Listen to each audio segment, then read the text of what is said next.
tradition qui est la nôtre par devoir de transparence et de redevabilité pour vous faire le point de cette journée historique avec la série d'activités que nous avons connues. La première, évidemment, c'était la rencontre d'abord bilatérale entre le président de la République démocratique du Congo et son homologue américain, qui s'en est suivi d'une trilatérale. La ministre d'État, ministre des Affaires étrangères, avait assisté le président de la République dans ces discussions. Elle ne pourra peut-être pas nous donner les détails de ces réunions, mais elle pourra nous dire plus ou moins le tableau général du package qui constitue les accords de Washington. Vous aviez suivi en avril dernier, il y avait la déclaration de principe, il y avait l'accord proprement dit qui a été signé, mais à côté de cet accord, il y a ce qu'on appelle le cadre d'intégration économique régionale, parce que souvenez-vous de ce que nous disions lundi, le principe de l'accord de Washington, c'est de traiter principalement deux sujets, la sécurité et les sujets économiques. C'est à ce titre que nous avons le privilège d'avoir le gouverneur de la Banque centrale, mais ce n'est pas sous cette qualité qu'il interviendra au cours de cet exercice de redevabilité. Il sera là comme principal négociateur dans les cas de travaux pour la création du cadre d'intégration économique régionale. Ensuite, il y avait une double dimension dans les séjours, dans la visite du président de la République ici à Washington.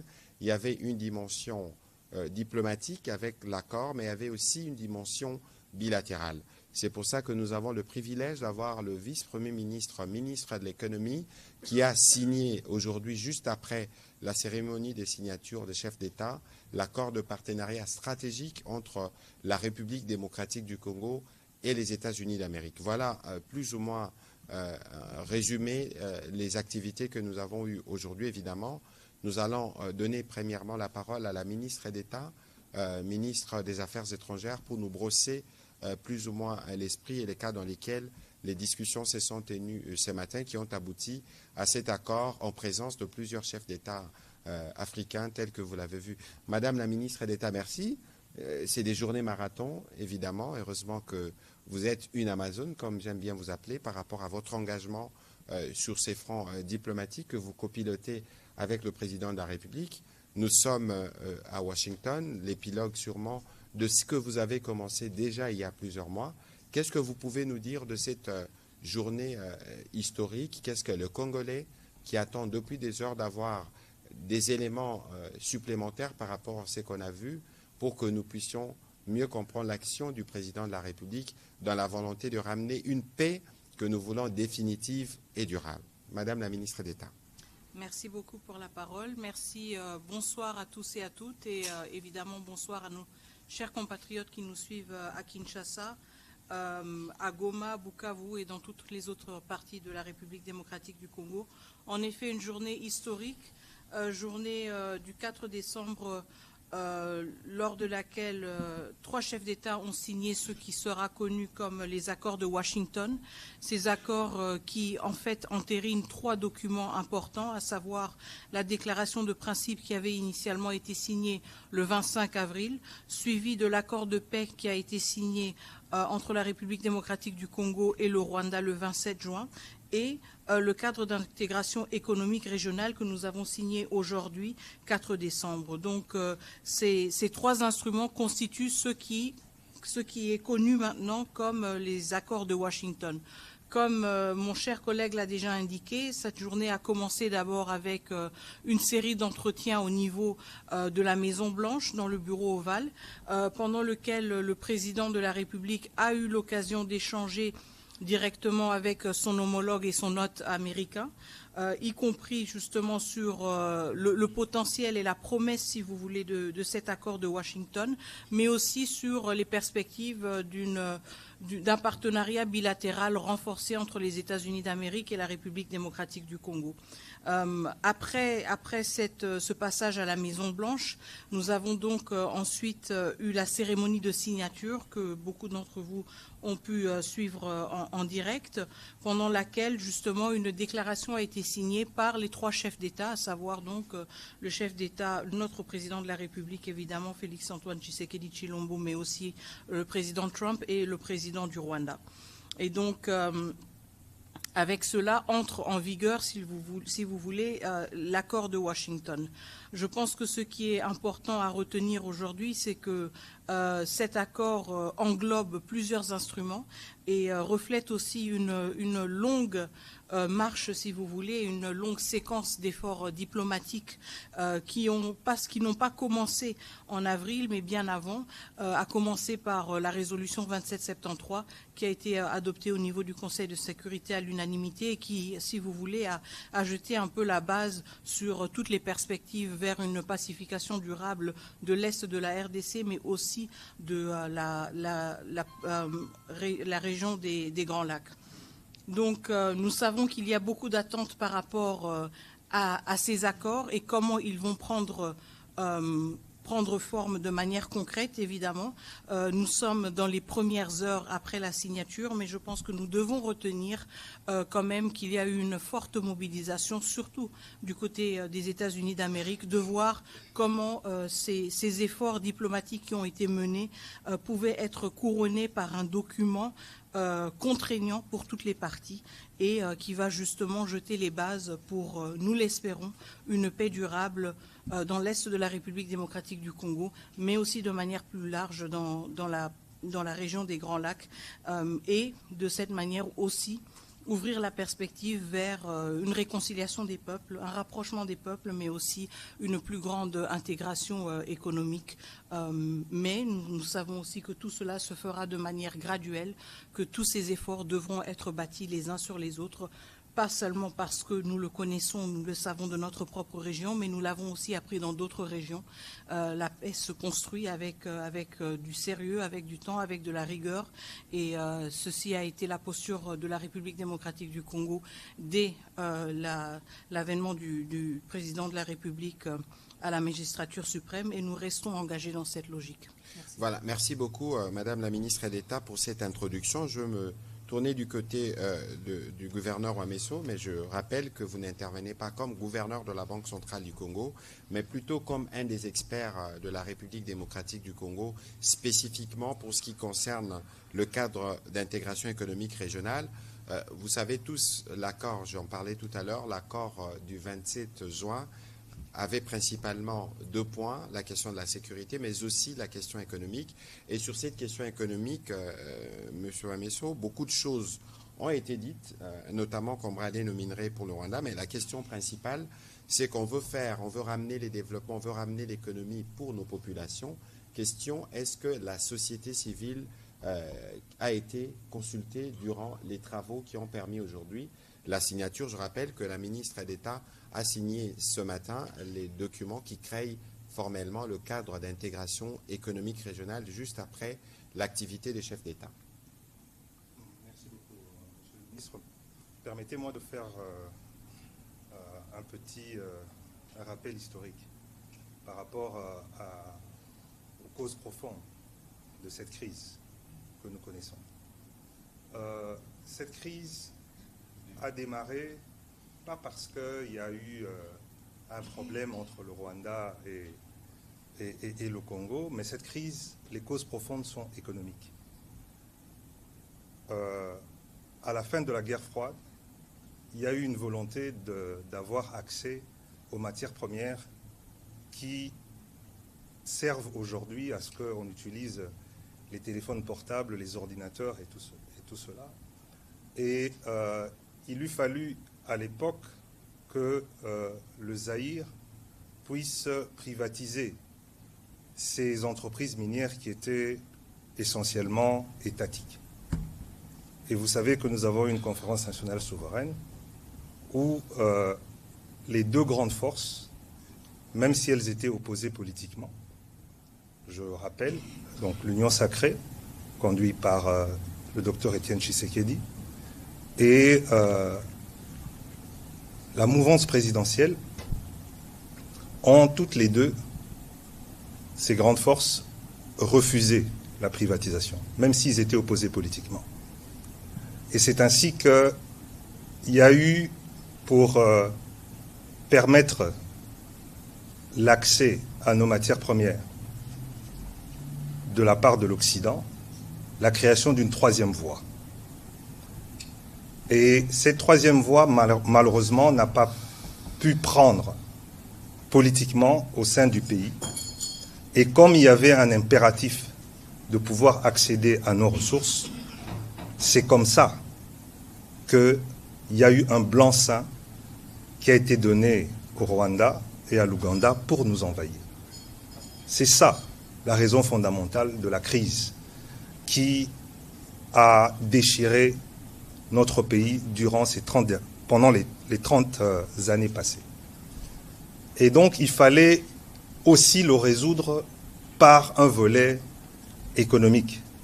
Pour résoudre ce problème-là, il fallait créer un cadre propice où, par rapport à cette économie passée, donc l'économie du numérique et l'accès à ces ressources, que les choses soient clarifiées de manière transparente, où on affirme la souveraineté de la République démocratique du Congo dans l'exploitation de ces ressources, et qu'on dise que s'il y a des matières de coopération entre les deux pays ou plusieurs pays de la région, que cela se fasse de manière transparente.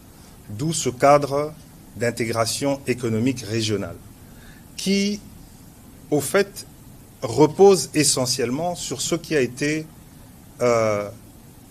imaginé déjà dans le cadre de la CEPGL. Parce que ce cadre d'intégration régionale économique est basé sur l'énergie, infrastructure, agriculture, tourisme, mais on a rajouté maintenant un volet qui concerne les matières premières. Mais ça consacre aussi économiquement la fin d'un cycle, parce que l'économie fonctionne en fonction des cycles. Il y a des cycles qui sont plus ou moins courts et il y a des cycles qui sont plus ou moins longs. Et il y a la fin d'un cycle maintenant qui marque la fin d'une économie du numérique telle que nous l'avons connue hier. Et il y a un nouveau cycle qui démarre. Et ce cycle-là marque l'économie du futur, l'économie verte, où les mêmes matières premières stratégiques se retrouvent au Congo. Et c'est pour ça qu'il y a deux volets. On règle un problème du passé avec le cadre économique d'intégration économique régionale, et il y a un partenariat stratégique qui s'ouvre sur les nouvelles matières premières. Et là, c'est du bilatéral directement, alors que ça ne s'est pas fait par le passé, où on négociait nos matières premières sans nous. Ici, maintenant, ça se négocie directement entre la République démocratique du Congo et les États-Unis. C'est un grand tournant, mais on va en parler les jours, les semaines et les mois qui suivent. Maintenant, est-ce que la société civile a été consultée?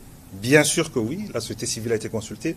Pas seulement la société civile, mais la majorité des entreprises occidentales et américaines qui étaient concernées par l'exploitation des matières premières qui se trouvaient dans la région des Kivu, région qui est concernée par le conflit qui dure depuis 30 ans. Et l'une des sociétés civiles phares qui a été consultée dans le cadre de ce cadre d'intégration économique régionale, c'est la Fondation Panzi. J'ai participé moi-même aux discussions. Il y avait Global Witness, il y avait Human Rights Watch, il y avait The Sentry, des organisations de la société civile qui ont toujours eu un regard très critique par rapport à ce qui se passe dans l'est de notre pays et qui ont emmené au fait leurs remarques pour que ce cadre d'intégration régionale économique se fasse d'une manière transparente où les choses ne pourront plus échapper au fait aux populations locales. Et je dois préciser une dernière chose, c'est que ce cadre d'intégration économique régionale ne peut entrer en vigueur que s'il y a un retour total de la paix dans nos régions. Voilà. Voilà, merci. Monsieur le vice-premier ministre, ministre de l'économie, il y avait une dimension bilatérale durant cette mission du président de la République. C'est justement l'accord du partenariat stratégique entre la RDC et les États-Unis qu'on appelait il y a quelques semaines le deal. Qu'est-ce que vous pouvez nous en dire sommairement de ce qui a été convenu avec la partie américaine au sujet justement des opportunités économiques et des relations économiques qui doivent être dorénavant renforcées? Merci bien. Donc, je pense qu'il faut d'abord noter la symbolique. La symbolique, c'est que ce qui s'est passé aujourd'hui s'est passé à Washington, D.C. Et le résultat que l'on a vu aujourd'hui, c'est essentiellement aussi grâce à la détermination du gouvernement américain et de son président, le président Donald Trump. Comme vous avez bien dit en introduction, à part ce cadre ou ces documents qui ont été signés entre la République démocratique du Congo et le Rwanda, il y a également eu, juste après cette cérémonie, dans une autre salle, peut-être loin de la plupart des caméras, une cérémonie de signature de 2 autres documents. Le plus important ici, c'est de noter que la relation entre le gouvernement américain et le gouvernement congolais a pris une autre dimension. Nous avons signé un accord de partenariat stratégique. Qui dit partenariat stratégique dit un niveau élevé de confiance politique entre les 2 gouvernements, avec des objectifs de long terme qui s'alignent tant du point de vue des relations économiques que du point de vue des questions de défense et de sécurité. Jusque-là, les relations économiques entre nos 2 pays étaient régies par un accord de protection, de promotion et de protection réciproque des investissements, conclu en 1984. Donc on va donc dire qu'on est passé d'une catégorie à une autre, parce qu'on est aujourd'hui des partenaires stratégiques sur les questions économiques et de commerce, sur les questions de défense et de sécurité, sur des questions de sciences et de technologie, sur également des questions institutionnelles et de gouvernance. Et les questions institutionnelles et de gouvernance sont liées notamment à ce que nous envisageons de faire dans le domaine économique. J'ai tout à l'heure dit qu'un partenariat stratégique était l'illustration d'un niveau élevé de confiance politique, c'est-à-dire 2 États qui regardent dans la même direction et qui regardent loin en essayant d'aligner leurs intérêts ou en étant convaincus que leurs intérêts de long terme sont liés d'une manière assez profonde. Ici, ne nous voilons pas la face. Le monde tel qu'il évolue, il va être déterminé, il se détermine déjà pour les États qui aspirent à devenir puissance mondiale ou qui veulent demeurer puissance mondiale, c'est dans l'accès aux métaux critiques. Et la République démocratique du Congo est un réservoir de ces métaux critiques, est un réservoir des matières premières qui détermine aujourd'hui le niveau de puissance militaire, le niveau de puissance économique du point de vue de la haute technologie.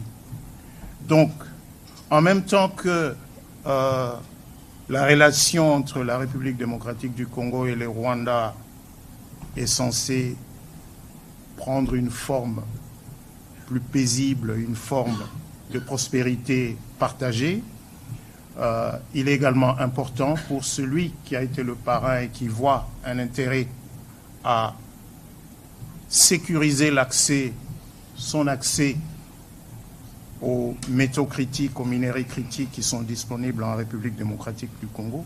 C'est donc ce cadre que nous avons conclu aujourd'hui en signant un accord de partenariat stratégique qui, dans son ensemble, dans sa structure, s'est apaisanti sur le volet commercial et économique.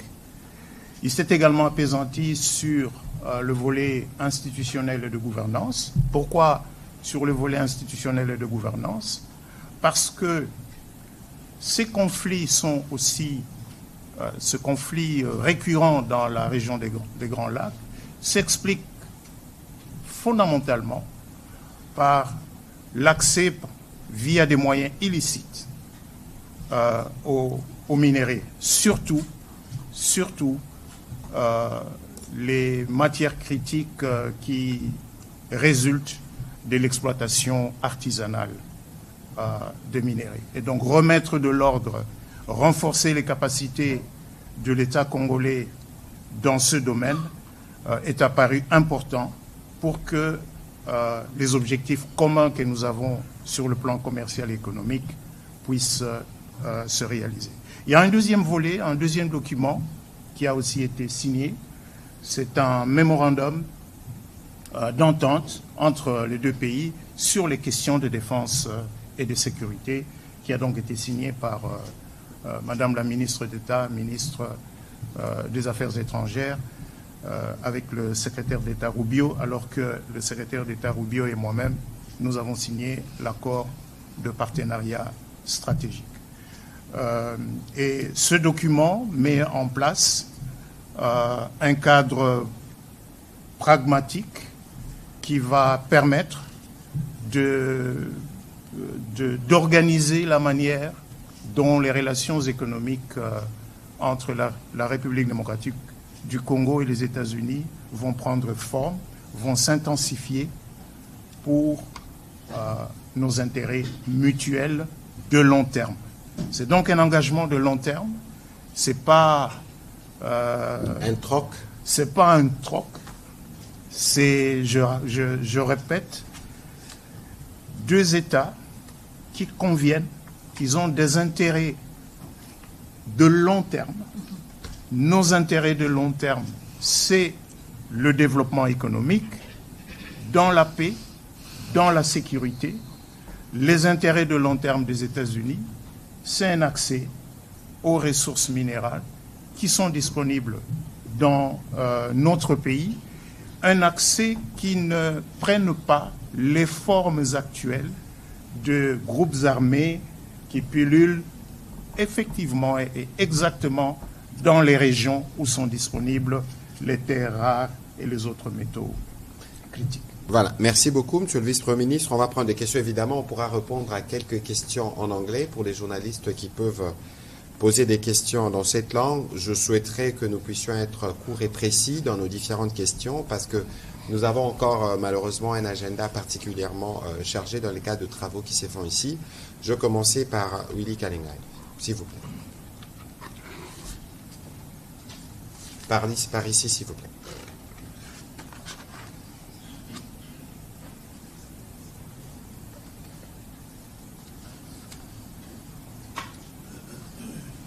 Merci pour la parole. Monsieur le membre du gouvernement, deux textes majeurs ont été signés aujourd'hui. L'accord stratégique entre les USA et notre pays et l'accord de paix qui a été entériné. Quels sont les points de jonction entre le partenariat stratégique et l'accord de paix? Y aurait-il une relation dialectique de manière à ce que les succès de l'un pour renforcer les succès de l'autre? Qu'est-ce qui va passer en avant? Est-ce que c'est l'accord de paix qui va être la base du partenariat stratégique ou c'est le partenariat stratégique qui va renforcer l'accord de paix? Merci. Alors, peut-être que les autres collègues pourront répondre, mais je crois qu'ici, il y a une condition principale. Je pense que le gouverneur l'a dit tout à l'heure. Pour nous, avant, par exemple, d'aller dans les cas d'intégration économique régionale, c'est la paix. Le vice-premier ministre, peut-être qui rebondira dessus, l'a dit aussi, Il a parlé du contexte de groupes armés. N'oubliez pas qu'il y a beaucoup de trafic dans la partie Est principalement, parce que le partenariat avec les États-Unis concerne toute la République démocratique du Congo dans ses opportunités. Donc, je pense que pour nous, le premier point qu'il faut avoir, c'est le retour de la paix, parce que c'est la paix qui déterminera les autres. Peut-être que le vice-premier ministre peut aller de manière... Petit bémol, juste un petit bémol, comme ça vous allez répondre. Dans les deals avec les Américains, il était convenu que nous acceptons l'accès à nos ressources et les États-Unis nous donnent de la sécurité. Et je n'ai pas senti ça aujourd'hui. Monsieur le vice-premier ministre ou madame la ministre, vous voulez dire un mot à propos? Alors, je vais juste rebondir sur le point que vous avez fait, monsieur le ministre, sur la corrélation entre les deux instruments. Je pense qu'il est très important d'insister sur le fait que nous ne pouvons pas nous projeter, et nos partenaires américains en sont extrêmement conscients aussi, nous ne pouvons pas nous projeter dans une logique d'un partenariat stratégique avec des piliers économiques si nous n'avons pas un retour de la paix, mais aussi un retour de l'autorité de l'État. Donc je pense que ce sont des conditions sine qua non, et nous avons toujours su communiquer cela de manière très claire. Maintenant, quand vous parlez de ce qui était prévu dans le deal, alors je vais juste vous encourager peut-être à vous pencher sur les documents et sur les textes tels qu'ils ont été adoptés aujourd'hui. Je pense qu'il y a eu beaucoup de spéculations ces derniers mois, ces dernières semaines sur ce fameux deal. Maintenant que nous avons franchi ce cap, il y aura certainement beaucoup plus de clarté sur ce qui est prévu. Évidemment, nous sommes aussi conscients que certains éléments ne peuvent pas toujours être divulgués et discutés de manière détaillée, ouverte, mais le vice-premier ministre, ministre de l'économie nationale, a été déjà assez clair. Nous avons signé aujourd'hui 2 instruments bilatéraux importants, un qui porte sur le partenariat stratégique, mais un deuxième, justement, un mémorandum d'entente qui porte sur les questions de coopération dans le domaine de la défense et de la sécurité. Donc, je pense que le décor est planté. Peut-être que maintenant que certains de ces textes sont disponibles, il sera plus facile d'enrichir la lecture des uns et des autres et d'aller au-delà des spéculations qui ont été quand même alimentées de manière tout à fait compréhensible ces dernières semaines pour mieux comprendre ce qui est prévu. Mais je laisse peut-être aussi la parole au VPM qui va certainement pouvoir compléter cela. Merci. Merci Mineta. Mais laissez-moi peut-être commencer par un des documents phares qui a été signé aujourd'hui avec le Rwanda, donc ce cadre d'intégration économique régionale. Ce document a à sa fin une clause d'entrée en vigueur. Nous allons mettre en place ce cadre, mais pour que cela entre en vigueur, les conditions, c'est d'abord les éléments de sécurité, de restauration de la paix, de restauration de l'État, de l'autorité de l'État congolais sur tout le territoire national, lesquels éléments sont dans l'accord de paix signé le 27 juin 2025 à Washington, D.C. En d'autres termes, le retrait des troupes rwandaises de notre territoire. En d'autres termes, l'arrêt de l'appui apporté au M23 et aux autres groupes armés non étatiques. Ce sont là les conditions permissives pour que ce cadre d'intégration économique régionale se mette en place. Qu'est-ce qu'il y a dans l'accord de partenariat stratégique avec les États-Unis? Je sais que dans l'opinion, ça a été présenté de manière simpliste comme un troc, comme un deal, matière première contre sécurité. Non, ce n'est pas le cas. J'ai parlé des objectifs à long terme. L'accord dit clairement que, oui, il va y avoir un focus sur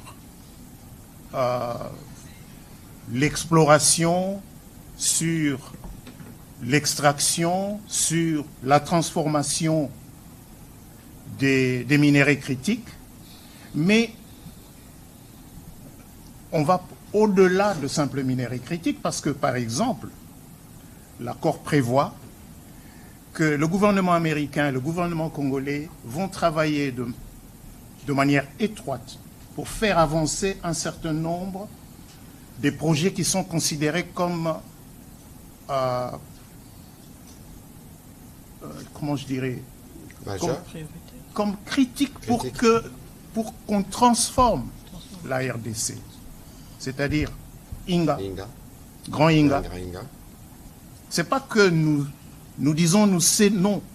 Nous disons dans le texte, RDC et USA, nous allons travailler de manière coordonnée pour que ce projet avance.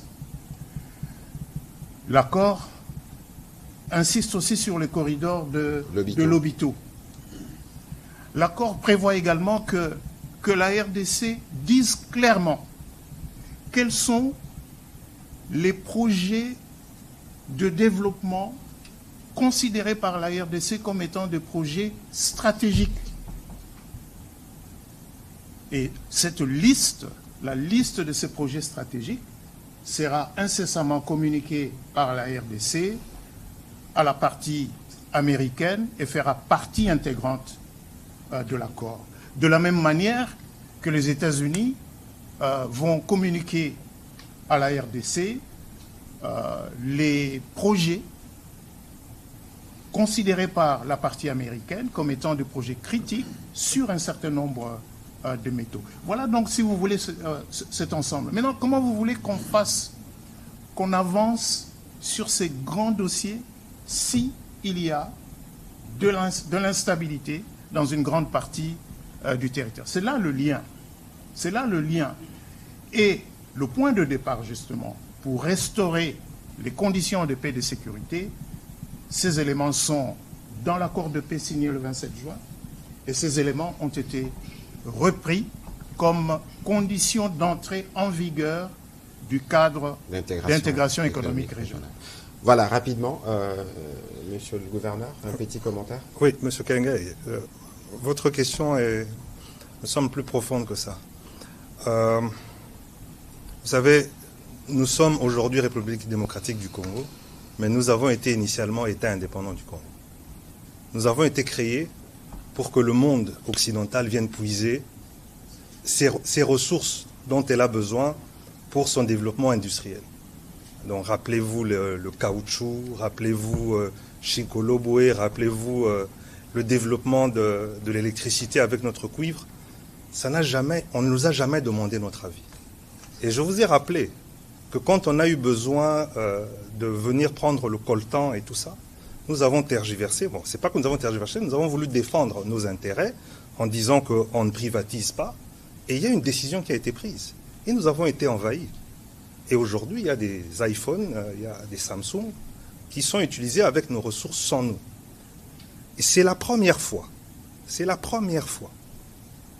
de notre histoire commune qui a été créée par d'autres personnes. Parce que l'État indépendant du Congo, on a tracé les frontières sans nous.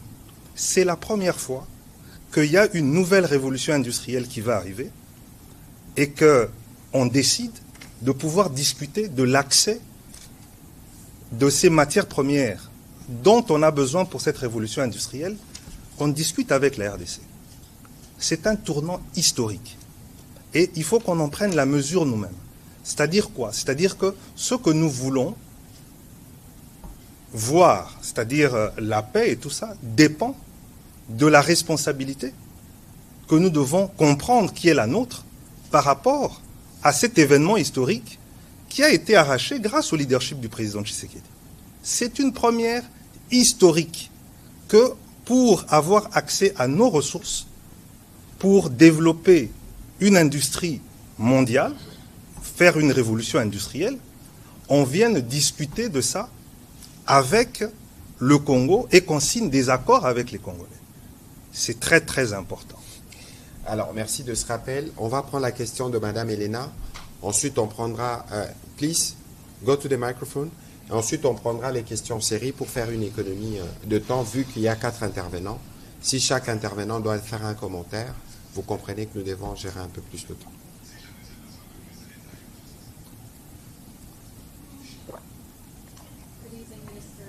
Thank you so much for doing this. Janelle de Malaon from Deutsche Welle. Would it be possible to get an answer in English and in French? Yes. Thank you very much. So my question is, now that the agreement has been signed, do the Congolese people know what has been signed, and do they stand behind it? Can you please talk to the microphone? Yes, thank you. Is this better? Yes. Thank you. Now that the agreement has been signed, do the Congolese people know what has been signed, and do they stand behind it? OK. L'édit vient d'être signé. Oui, tout à fait. I mean, obviously, there's been a lot of talk about the agreement, and our president has been very transparent about the principles that would be guiding it. When we're talking about the signature today, again, we have to remind ourselves that this is an agreement that is built on different milestones that have been passed over the past months and weeks. And so, of course, there is always a need to communicate and to continue communicating about the different elements that constitute the Washington Accords. But do the Congolese people stand behind it? I believe so, of course, because this is our pathway to peace. This is our pathway to long-lasting peace and to peaceful cohabitation also with our neighbors. Does this mean that all of the expectations are reflected in the instruments as they exist? Probably not, and I think there's always going to be debates around that. But at the same time, I think it's important to emphasize the fact that this is an instrument, or this is an agreement that is bringing us closer to peace, but also bringing us closer to peace by bringing us closer to accountability. Donc, juste pour répondre rapidement à la question qui était de savoir si, maintenant que l'accord a été signé, s'il est connu par la population congolaise et si le peuple congolais appuie cet accord. Alors, est-ce qu'il est connu? Encore une fois, je reviens sur mes mots d'introduction initialement et le fait que j'ai insisté quand même sur les éléments qui constituent cet accord. Donc, il s'agit de plusieurs documents et instruments qui ont été signés ces derniers mois. Cela veut dire qu'il y a eu assez de temps, si vous voulez, pour se familiariser avec ces instruments. Il y a eu aussi beaucoup d'efforts de communication. Nous savons que nous devons continuer à communiquer sur ces accords pour justement les vulgariser davantage, surtout auprès de notre population, étant donné que le conflit nous affecte, nous, en premier lieu. Est-ce que la population congolaise est satisfaite de ces accords? Je voudrais l'espérer, évidemment, étant donné que ces accords détiennent la promesse d'une paix durable dans notre pays, mais aussi dans la sous-région. Évidemment, je pense qu'il y a des éléments que certains auraient voulu voir dans les accords et qui n'ont peut-être pas vu. Je pense qu'il y aura toujours des débats, il y aura toujours des attentes qui n'ont peut-être pas été matérialisées, mais en même temps, nous devons nous rappeler que c'est un accord qui nous rapproche de la paix, pas seulement à cause des promesses et à cause des différents éléments qu'il contient, mais à cause du caractère contraignant qui le caractérise. Merci. Voilà, merci beaucoup. On va prendre la question. Yes, please go quickly then. All right. Of course, the U.S. administration is interested in critical minerals. Is there going to be a problem accessing these minerals if those areas where those minerals are controlled by rebels? Thank you. C'est bon, toujours? Ouais. I mean, obviously, again, we are emphasizing the correlation, and I think the Vice Prime Minister, Minister of Economy was very clear about that. We are emphasizing clearly the correlation between economic opportunities and opening up our landscape, if you want, to different investors and security and the ability to do so in certain areas. So there is a strong link between the two, and this is why we insist on building resilient and strong, robust strategic partnerships, but also partnerships that are cognizant of the complexity of the context. We cannot project ourselves in a future whereby partners can benefit or access our natural resources when issues such as the safety of our people are not addressed. And this is fundamental to any perspective of economic activity in the areas that are currently occupied by rebels. So obviously these elements go hand in hand. The return of state authority is a precondition to any economic, successful economic venture or enterprise. Ok, merci. On va prendre la question de Michael Cavana et puis je vais demander à Peter Tiani de se préparer. Allez-y, s'il vous plaît.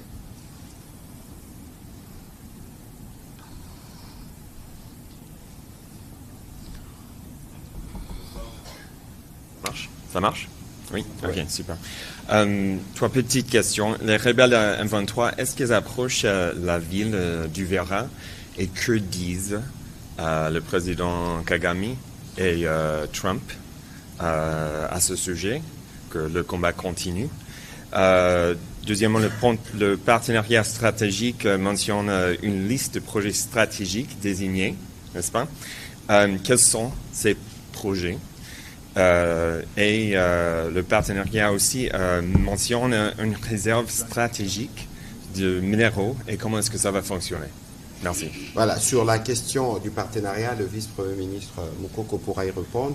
Quand je commençais ces briefings, j'ai commencé par dire justement que nous le faisons, nous sommes totalement en solidarité avec nos populations qui pourraient être sous de bombes. Je pense que cette question, peut-être que la ministre d'État pourra dire un peu plus à ces sujets. Je rappelais que pour nous, la définition de la paix que nous voulons avoir, passe par le retrait de troupes rwandaises et par la cessation de toute forme de soutien au M23. Il est clair que les événements que nous avons notés ces derniers jours nous ont éloignés de la perspective de la paix qui est ressortie du 27 juin parce que des attaques ont été multipliées contre le civil.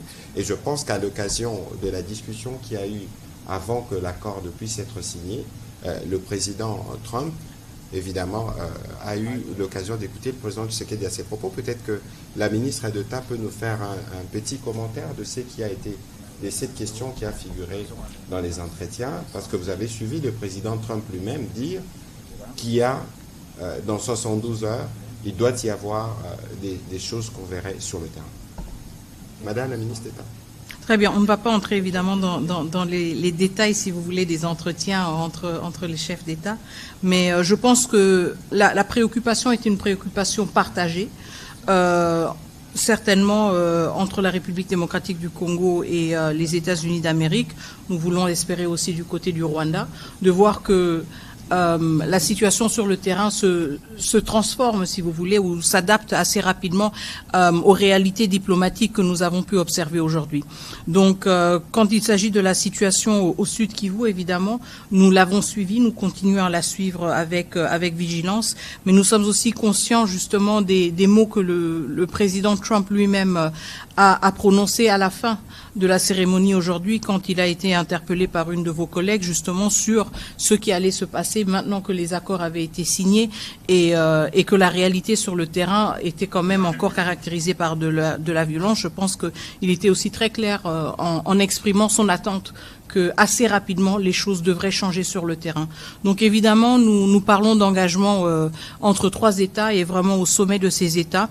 Et des engagements fermes, je pense une détermination ferme aussi à voir comment les choses peuvent rapidement changer et nous le suivons avec intérêt. Nous savons que du côté de la République démocratique du Congo, nous n'allons ménager aucun effort pour que les choses se transforment ou changent assez rapidement sur le terrain. C'est quelque chose à suivre et je pense que nous devons retenir que tout le long de ce processus, nous sommes maintenant arrivés à un point où il s'agit de chefs d'État qui prennent la parole, plus de ministres, chefs d'État qui engagent, et je pense que nous avons une attente tout à fait légitime qu'à ce niveau de décision, il y ait des changements rapides au niveau du terrain.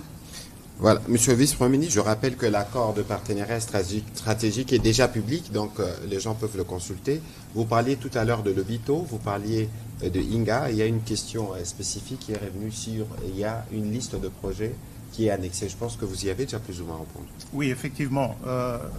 Il faut noter que l'accord de partenariat stratégique a mis en place un dispositif qui va vraiment donner de la cadence à cette relation. D'abord, il prévoit qu'un comité de pilotage conjoint est créé. Il est créé dans l'accord. Sa composition est définie dans l'accord de deux côtés, avec deux coprésidents.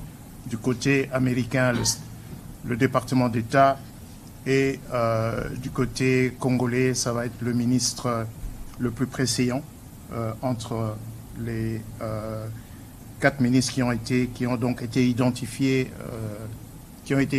dans l'accord. Et sur la question des projets stratégiques du point de vue de la RDC, laissez-moi dire que Inga et Lobito ressortent comme des pans à part, à cause justement de l'importance stratégique de ces deux initiatives. Mais l'accord prévoit que la RDC communiquera via le comité de pilotage conjoint la liste de projets stratégiques. Quand on parle de projets stratégiques ici, il ne s'agit pas nécessairement de projets dans le secteur minier.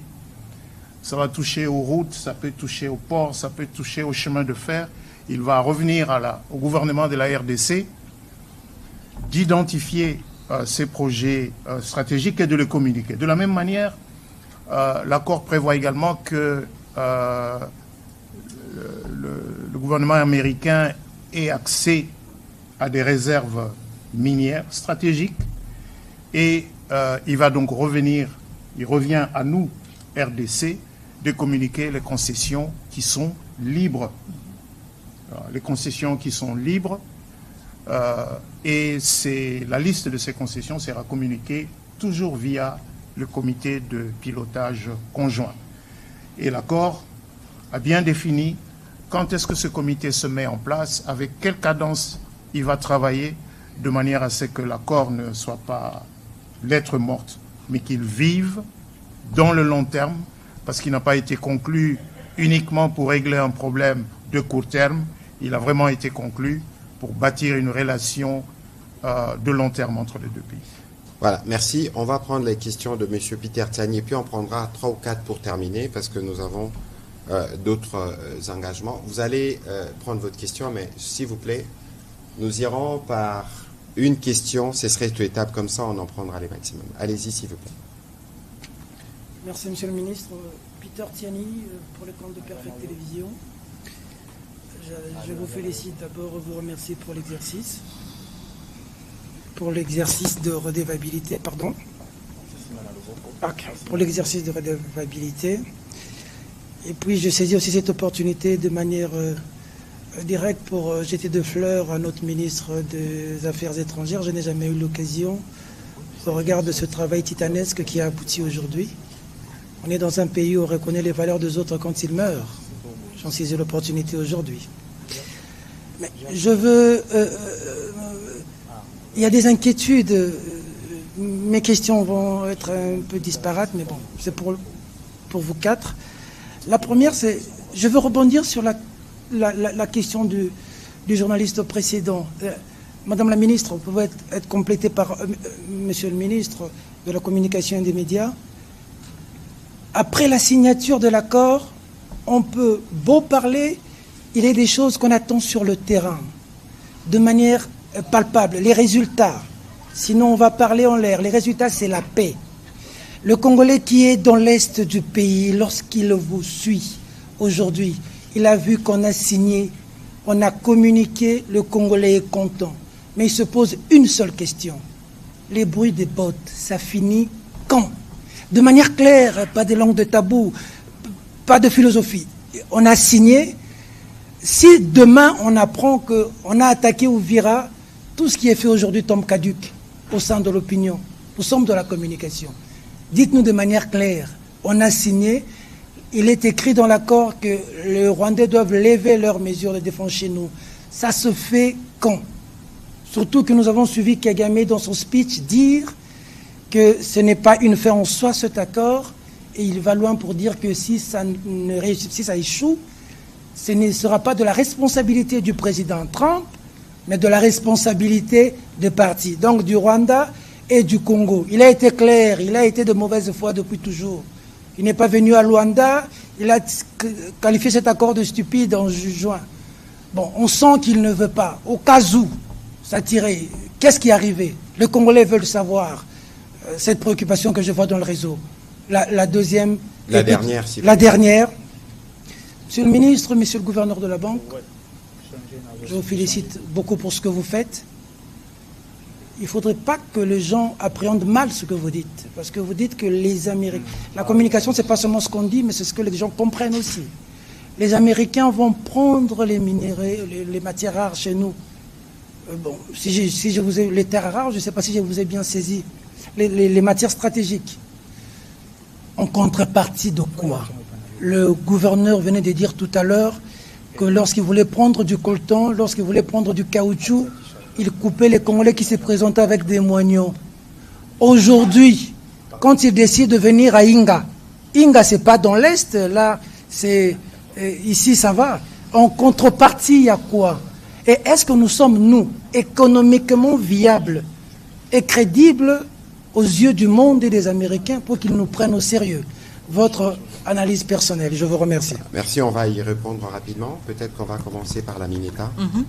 Alors, évidemment, nous sommes conscients de l'attente tout à fait légitime de nos compatriotes à travers la République démocratique du Congo, mais en particulier dans les zones occupées, que cet accord se traduise très rapidement dans un changement des conditions et un retour à la paix. Alors, en termes de ce qui devrait se faire dans l'immédiat, évidemment, le premier pas serait un cessez-le-feu. Je pense que ça, ce serait un indicateur clair que les partis, un indicateur clair qui illustre l'engagement des partis. Mais s'il y a, si vous voulez, une continuation de la violence, ça ne veut pas dire que l'accord est caduc. Je ne pense pas qu'une guerre ou un conflit qui a duré 30 ans se prend fin juste par la signature d'un accord. Ça veut dire que nous allons et nous devons être conscients du fait que nous allons avoir des avancées, mais nous allons aussi avoir malheureusement des échecs. Ce qui est important ici, c'est de souligner le fait que nous avons 3 parties prenantes à ces accords qui ont toutes pris l'engagement justement d'exécuter cet accord et de se rendre redevables. Et ça à des niveaux différents par rapport à des engagements différents.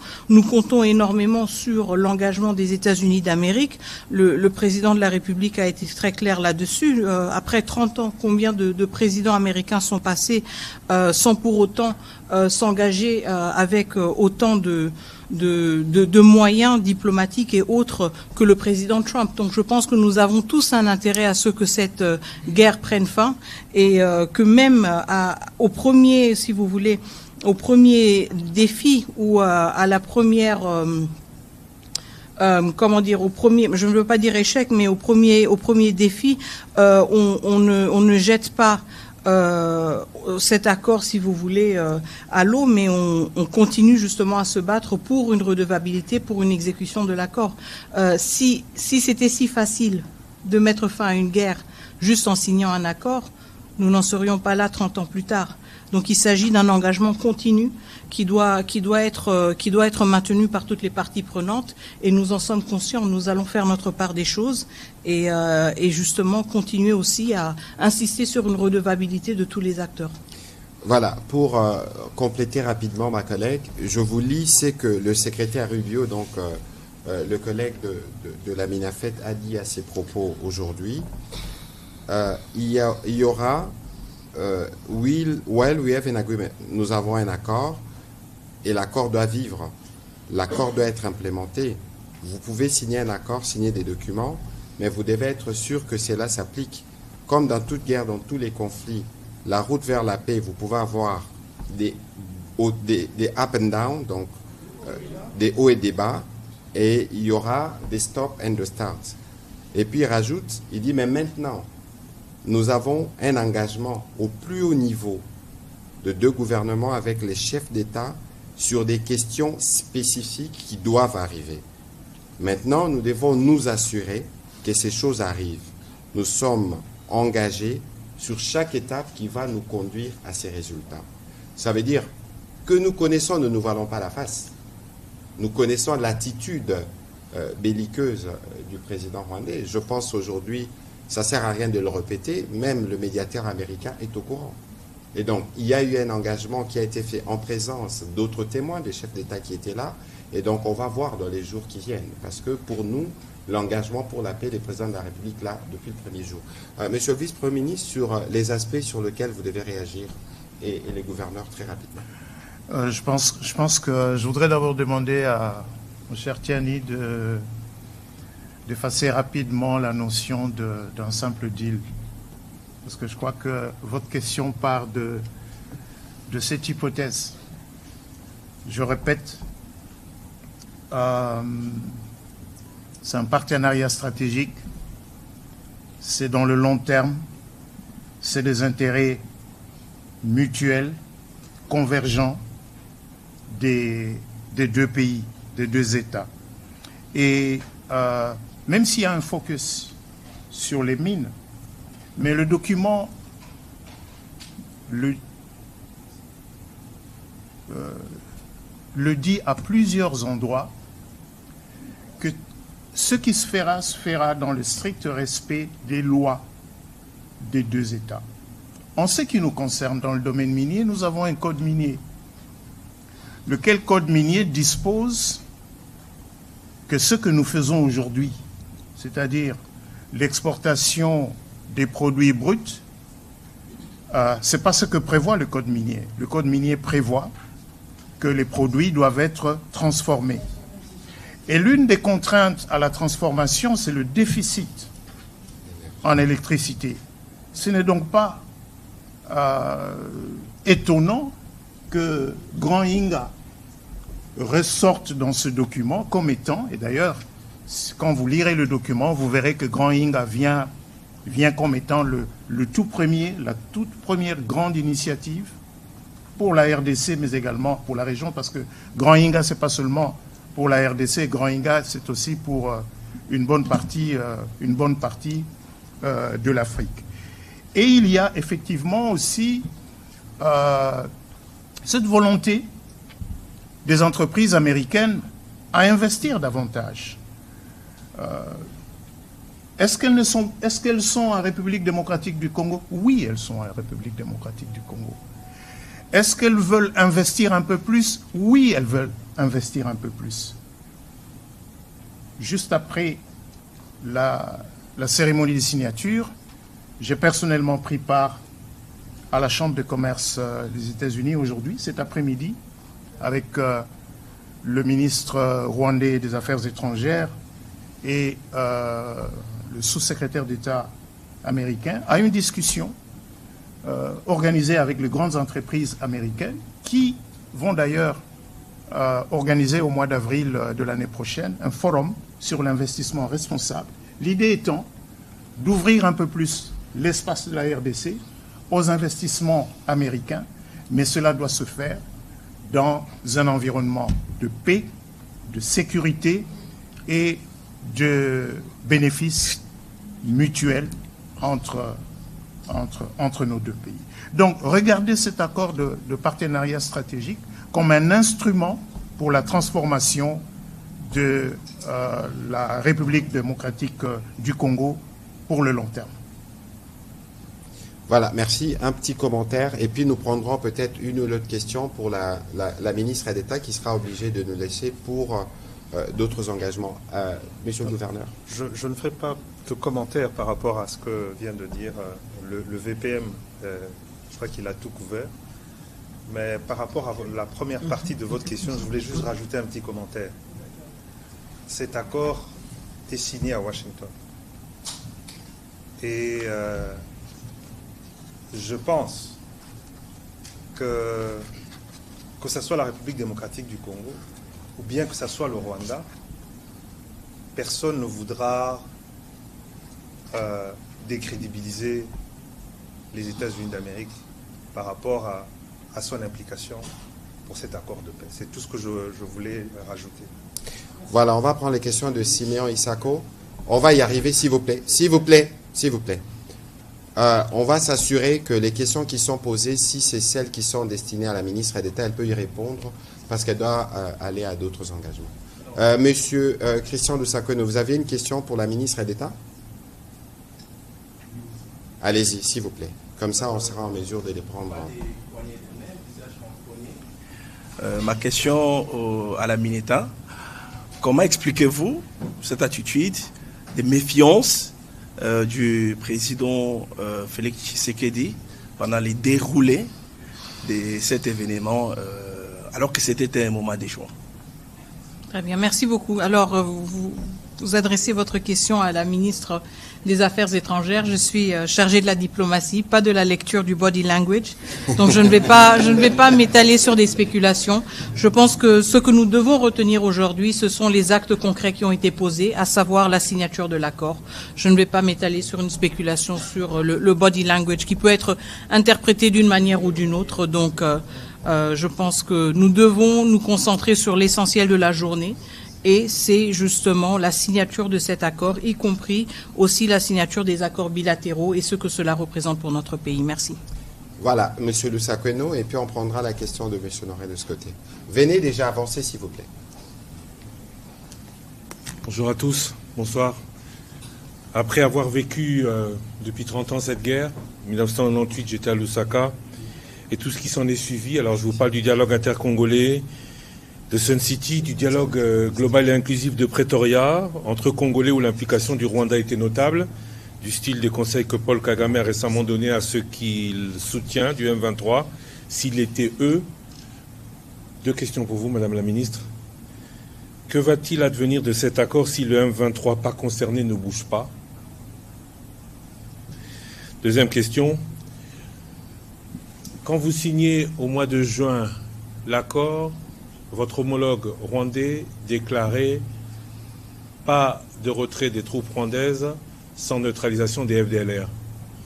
Aujourd'hui, puisque, comme vous le dites, le dialogue est à un niveau supérieur, qu'est-ce qui permet ou qu'est-ce qui s'est passé pour que le président Trump dise, sans avoir peur d'être trompé ou trahi par les faits, que dans les quelques jours, dans les prochains jours, la situation va changer, les troupes rwandaises vont se retirer. Merci.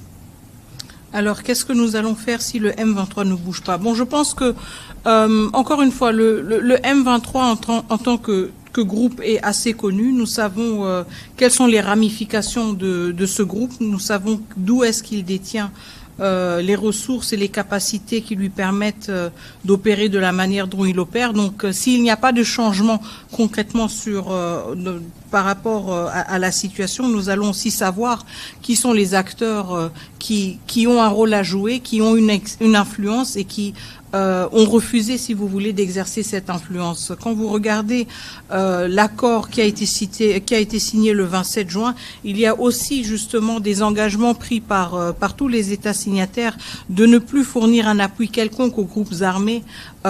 Et donc, je pense que cette corrélation est relativement claire entre la posture du M23, la posture que le M23 va afficher et la redevabilité, les engagements qui ont été pris dans le cadre des accords de Washington. Qu'est-ce qui donne au président Trump l'assurance que les choses vont changer sur le terrain dans les prochaines 72 heures? Écoutez, je ne fais pas partie de l'équipe du président Trump, je ne fais pas partie de ceux qui lui indiquent quels sont les leviers qu'il pourra activer, mais encore une fois, je pense que le fait que nous ayons franchi ce cap très important avec la signature au niveau de chef d'État de ces engagements, des engagements qui prévoient justement très clairement une concomitance entre le retrait des troupes rwandaises et la neutralisation des FDLR. Je pense que ceci nous donne un cadre assez clair qui clarifie justement ou qui explique, qui illustre les responsabilités des uns et des autres. Et il en revient au président Trump et à son équipe de savoir quels sont les leviers potentiels ou existants qu'ils veulent activer pour accélérer les choses ou pour rendre leur rôle de facilitateur peut-être plus percutant. Je ne vais pas m'étaler sur une spéculation là-dessus, mais je pense que quand un chef d'État se prononce de la sorte, il a certainement des éléments en sa possession qui le rassurent sur la faisabilité de certaines choses. Voilà, dernière question pour la Mineta. Monsieur Ashka, allez-y, s'il vous plaît. Oui, merci beaucoup. Je suis Monsieur Honoré Kabongo. Ma petite question, elle ne cadre pas, elle ne fait pas partie du débat d'aujourd'hui. C'est au sujet de la réouverture de l'aéroport de Goma. Il y a des questions qui ont été posées là-dessus.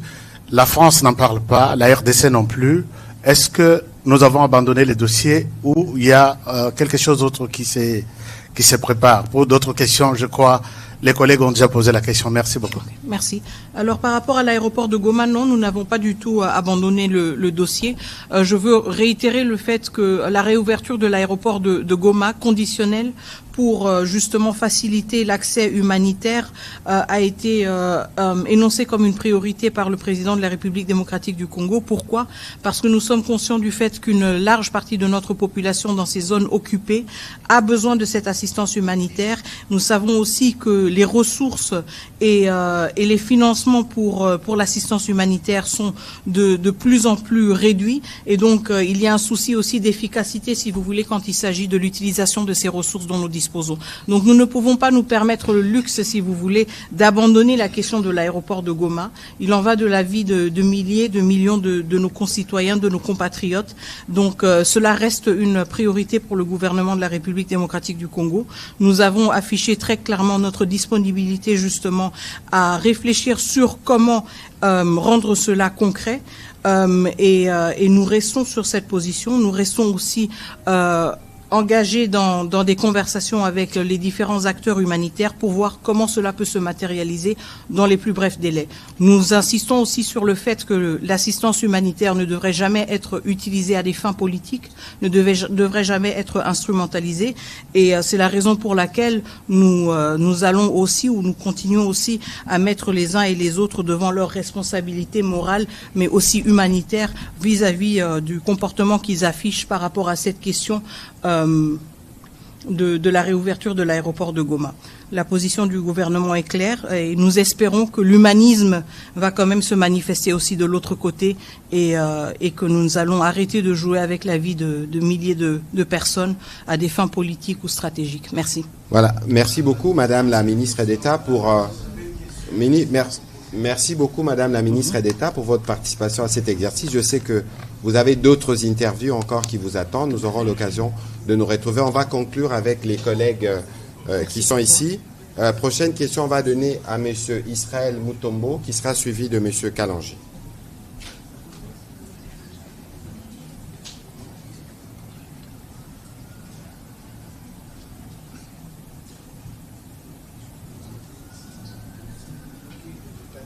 Parole, Monsieur le ministre de l'économie. Nous avons appris que le gouvernement avait, en date du 7 novembre 2025, fait un accord de coopération économique dans le cadre de la... Vous pouvez parler au micro, s'il vous plaît. Voilà. Bon, je vais aller directement à des questions. Monsieur le ministre, hormis les zones d'intérêt commun, telles que le lac Kivu, avec le gaz et autres activités y afférentes, qu'est-ce que la République démocratique du Congo peut attendre de l'exploitation conjointe des ressources rwandaises? La deuxième... Vous dites de l'exploitation conjointe de? Je disais, hormis les zones d'intérêt commun, telles que le lac Kivu, avec le gaz et autres activités y afférentes, qu'est-ce que la République démocratique du Congo peut attendre de l'exploitation conjointe de ressources rwandaises? Deuxième, avec le développement du corridor de Lobito, quel rôle pourra jouer le Rwanda dans la chaîne de valeur de matières premières congolaises dès lors que le produit ne passeront pas par l'océan Indien, mais plutôt par l'Atlantique et sans l'intervention de ces pays? Pour terminer, cet accord économique qui nous lie est signé pour combien de temps et les dividendes prévisionnels les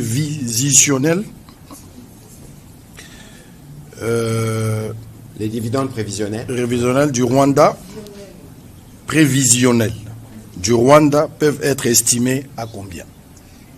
Alors, votre question, je crois qu'elle a un double sens, parce qu'il y a une partie qui concerne le partenariat stratégique avec les États-Unis, mais il y a une autre partie, toutes les questions liées au Rwanda, c'est des questions qui sont plutôt destinées à l'expert qui a travaillé sur le sujet. Je voudrais commencer par le vice-premier ministre, et puis on terminera par l'expert sur les questions concernant le Rwanda. Bien, je pense que j'étais moi-même un tout petit peu perdu parce que je voyais qu'il y avait à la fois des aspects liés au cadre d'intégration économique régionale et d'autres liés donc à l'accord de partenariat stratégique, bien qu'il y a des liens, bien sûr. Hein. Il y a des liens entre les deux. Mais est-ce qu'il n'y a pas de collaboration entre la République démocratique du Congo et le Rwanda au moment où nous parlons? Si. Le barrage de Ruzizi, est-ce qu'il a arrêté de fonctionner? Ruzizi 2 fonctionne et fournit de l'électricité, un tiers au Rwanda, un tiers au Burundi, un tiers à la République démocratique du Congo. Au moment où nous parlons, il y a un projet de Ruzizi 3, 206 mégas, c'est-à-dire, c'est quoi 206 mégas, ça va faire à peu près 5 fois à peu près la capacité de Ruzizi 2. Le projet se monte, les bailleurs de fonds n'ont jamais quitté ce projet. Ce qui manque pour que Ruzizi 3 se construise, c'est la paix et la sécurité. Pour donner un peu plus d'électricité. Même dans les années les plus sombres, 98-2003, ces investissements-là, ces infrastructures-là, ont continué à fonctionner. Et je crois, je pense que le gouverneur Wameso a touché un mot là-dessus lorsqu'il est intervenu. Ce qui ressort du cadre d'intégration économique régionale, c'est le fait, en fait, de reconnaître que ce fut une erreur de la part de ces États voisins d'avoir voulu tuer la CPGL. Parce que ce qu'on essaye de recréer aujourd'hui, c'est ce que la CPGL avait voulu mettre en œuvre pour une prospérité partagée dans la région des Grands Lacs. Quels sont les secteurs qui ressortent dans ce document? Le premier secteur qui est cité, c'est l'énergie. C'est l'énergie. Ces matières premières qui sortent aujourd'hui par des réseaux clandestins, elles ont besoin d'être transformées dans la région. Pour qu'elles soient transformées dans la région, il faut un peu plus d'électricité dans la région. En fait, le seul élément nouveau qui apparaît dans le document signé par notre collègue des Affaires étrangères ce matin, c'est les ressources minières.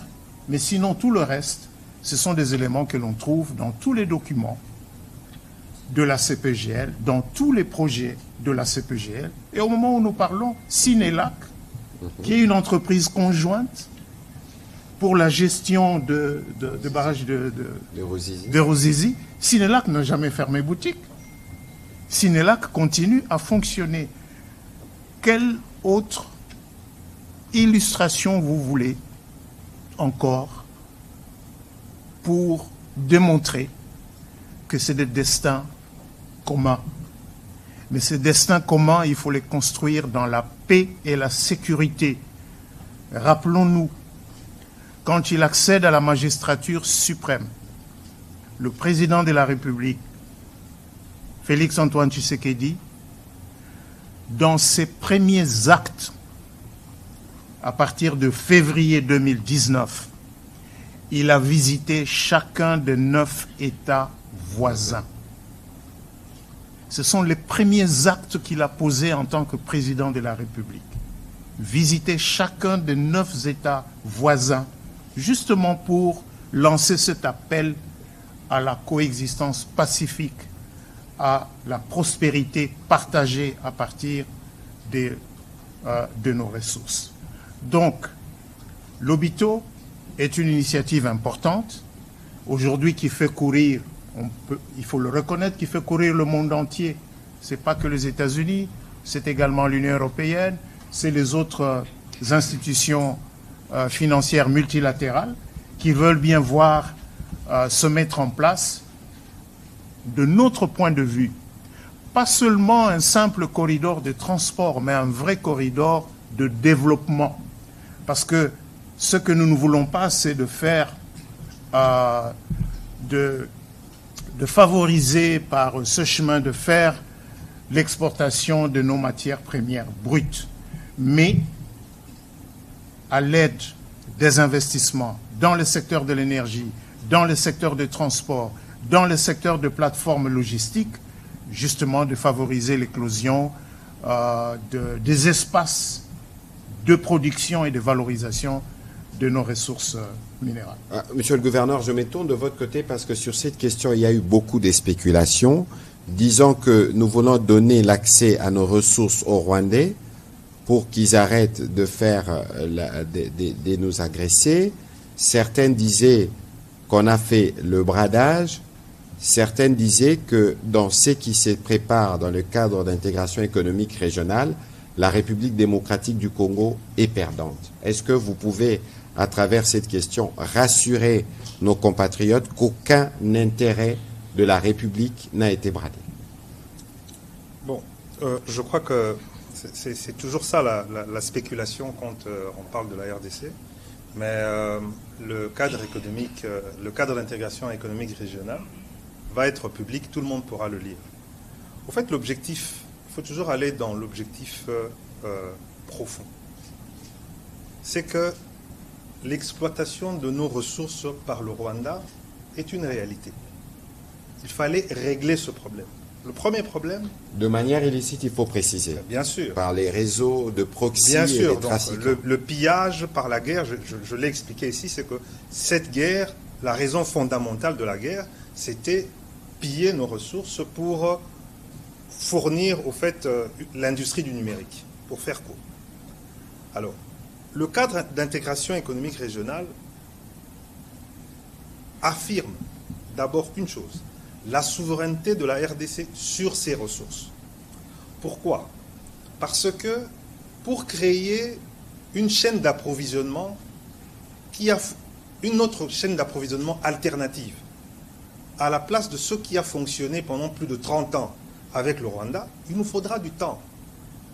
Donc il faut d'abord faire en sorte qu'un produit qui vient du Congo soit estampillé Made in Congo, même si il devrait passer par le Rwanda, ce qui n'est pas le cas aujourd'hui. Le cadre d'intégration régionale économique le garantit. Deuxième chose, on garantit à chaque pays de pouvoir développer lui-même ses propres industries minières, de pouvoir transformer chez lui. C'est garanti.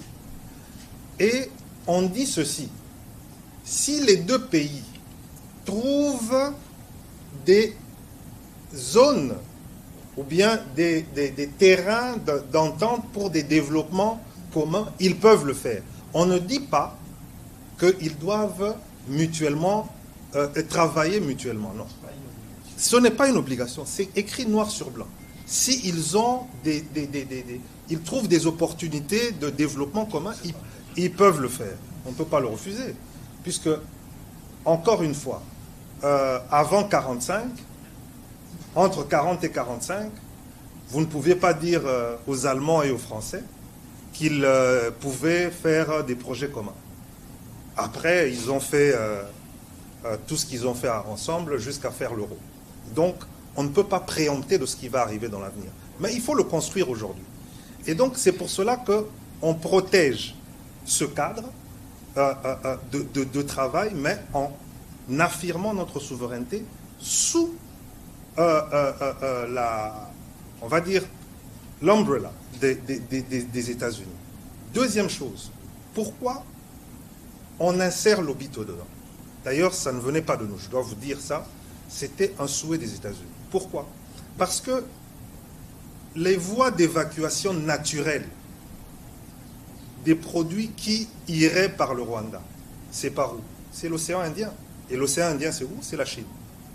Donc, il fallait faire en sorte que dans l'intérêt des Américains, qui sont les parrains de ce cadre d'intégration régionale économique, qu'on puisse avoir la possibilité de pouvoir développer une chaîne d'approvisionnement qui passe par l'Ouest. Parce qu'on ne sait jamais, les terres rares, c'est le Maniema. Et il y a un projet de route ou même de chemin de fer qui quitterait le Katanga, qui remonterait jusqu'au Maniema. Et il y a un projet de route qui descendrait par de Bukavu, Uvira, Kalemi, pour descendre aussi vers le Katanga et rejoindre le corridor de l'Obito. Donc c'est inverser la tendance, faire en sorte que le Kivu, qui est quand même riche en richesse, ne soit pas tourné vers l'Est, mais aussi vers l'Ouest. Donc vous comprenez la logique, mais je le redis encore. Tout ceci ne pourra fonctionner qu'avec notre sérieux. C'est quand nous allons nous montrer des partenaires sérieux. Et moi, je le dis vraiment sans langue de bois. Ils ont expérimenté pendant 30 ans une coopération sur nos matières premières avec le Rwanda. Ça a fonctionné. Vos iPhones ici, vos Samsung, le coltan vient de chez nous, ça passe par le Rwanda, mais ça approvisionne les usines qui produisent les téléphones portables qui sont vendus au monde entier, y compris à nous les Congolais. Donc si nous voulons entrer dans un partenariat stratégique sérieux avec les Américains, il faudrait qu'on se montre sérieux nous-mêmes et que nous puissions, comme on dit ici, we need to deliver. Nous devons montrer que nous sommes capables de pouvoir approvisionner les chaînes, approvisionner de manière optimale, les approvisionner de manière optimale en matières premières stratégiques dont ils ont besoin pour leur économie. Maintenant, je veux revenir à ce que vous avez dit par rapport... Le sérieux, c'est ce que nous mettons avec le président. Est-ce qu'on va venir puiser? Je crois que le VPM a répondu de manière...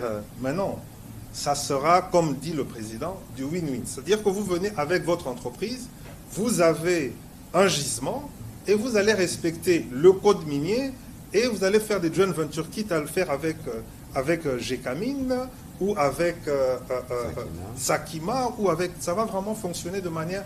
Et ça sera tout à fait transparent. Et vous savez, la transparence, c'est d'abord quelque chose qui est lié à l'éthique des affaires au niveau des États-Unis. Tout va être publié. Vous avez vu tout ce que nous avons signé. Puisque ça a été signé aujourd'hui, il y a une obligation légale. Avant 17 heures, tout était rendu public. Donc, tout va être transparent. Et je voudrais finir par autre chose. Dans le cadre d'intégration régionale économique avec le Rwanda, vous savez qu'il y a les normes de l'ITIE dont ils n'étaient pas... ils n'ont jamais voulu... Voilà, ils n'ont jamais voulu accepter l'ITIE. Mais dans le cadre de ces négociations, nous les avons obligés.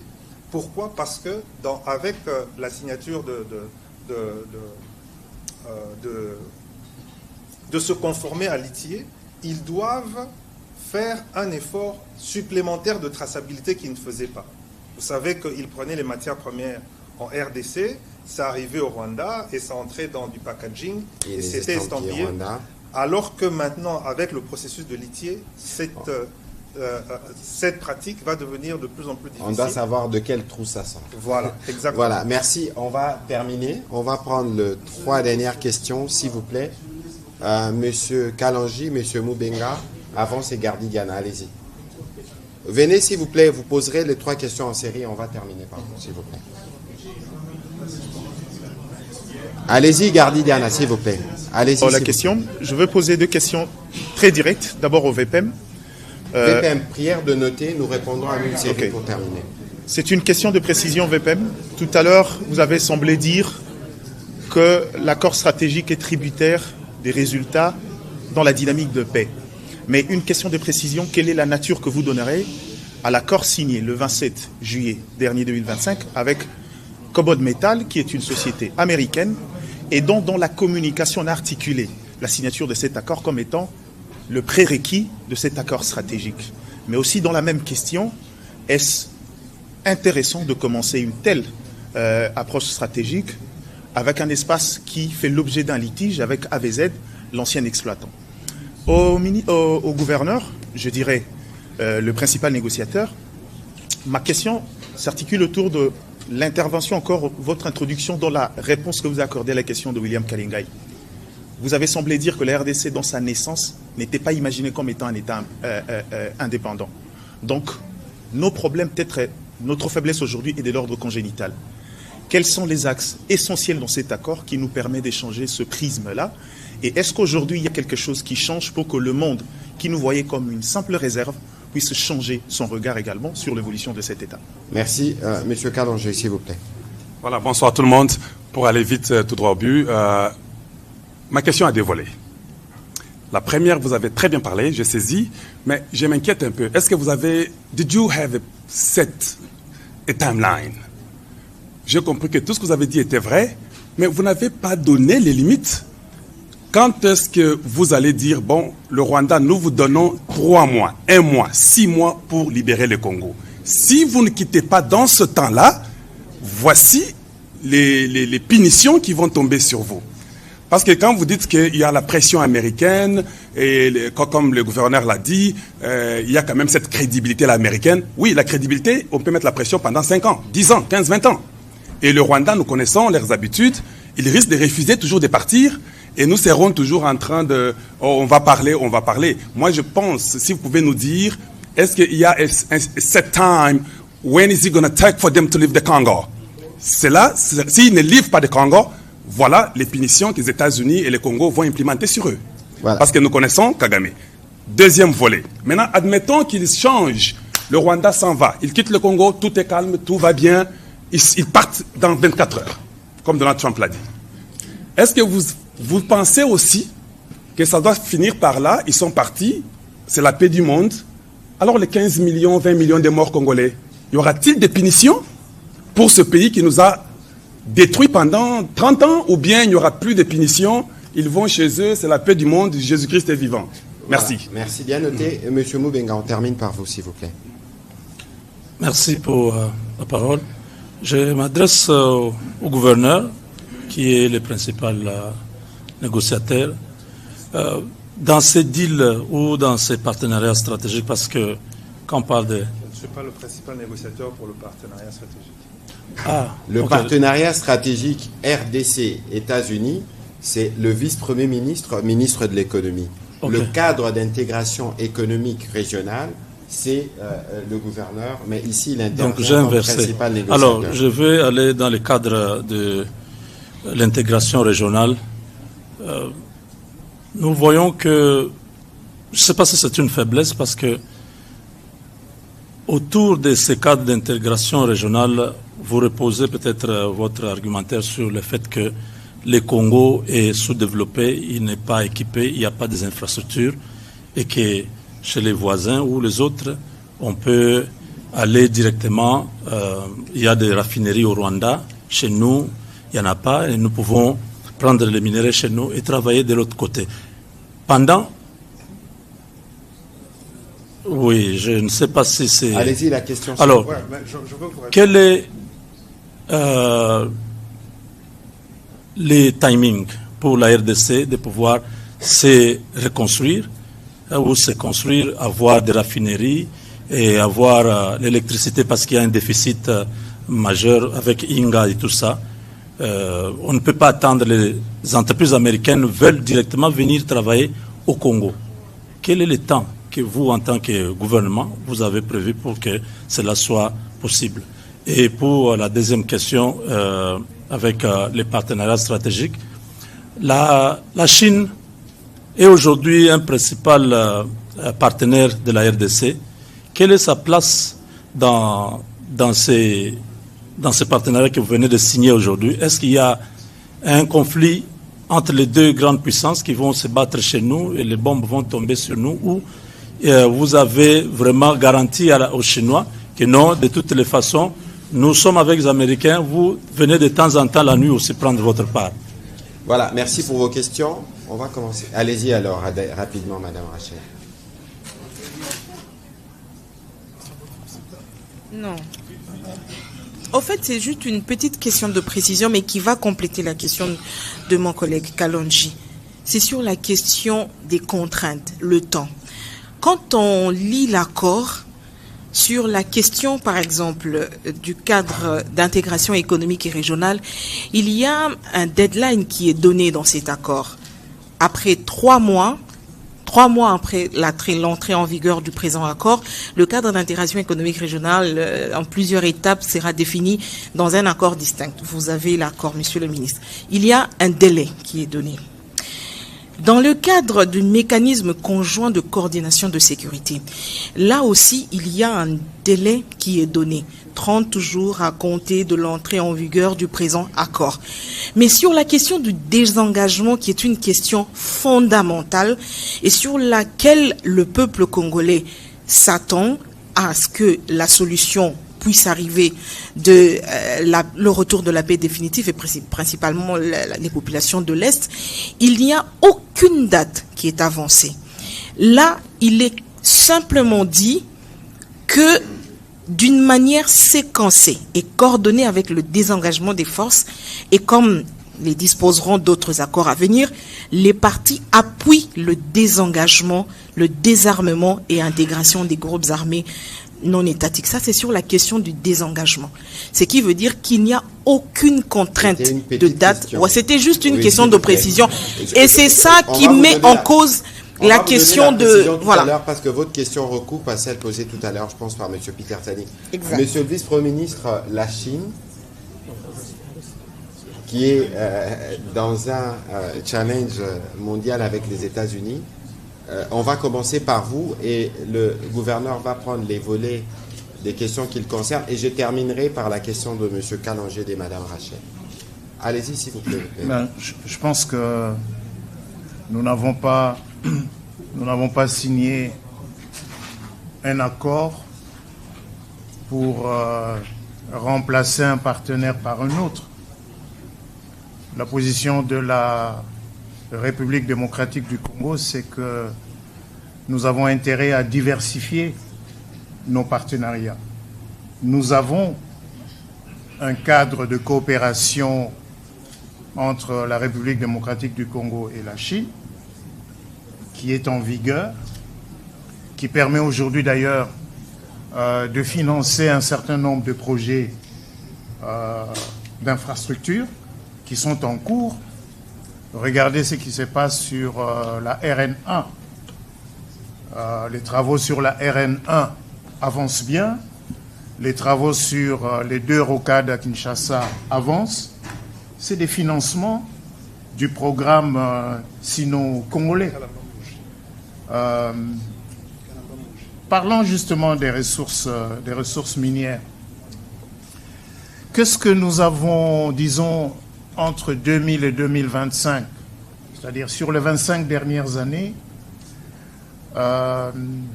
qu'est-ce que nous avons réalisé comme découverture pour savoir s'il n'y a pas encore une mine d'une certaine importance ici ou là? Pas grand-chose.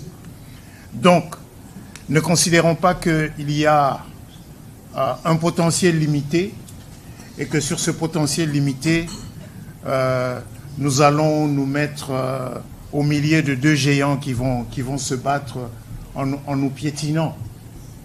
La collaboration avec la Chine, elle se poursuit dans un certain nombre de domaines.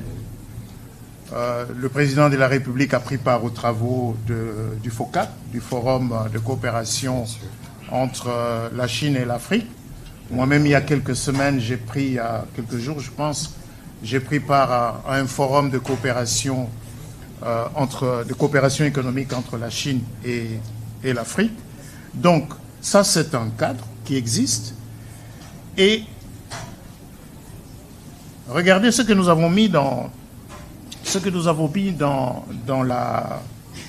dans ce texte, et là je peux répondre à une question qui a été posée au sujet de Cobalt et des autres entreprises. L'accord n'a pas été fait pour une entreprise ou pour un projet particulier. Il est fait, c'est un cadre général qui a, entre autres choses, pour objectif, et je voudrais le répéter encore, entre autres choses pour objectif, dans le domaine économique et commercial, d'ouvrir un peu plus l'espace de la RDC aux investisseurs américains, pas seulement aux investisseurs américains, parce que l'accord parle également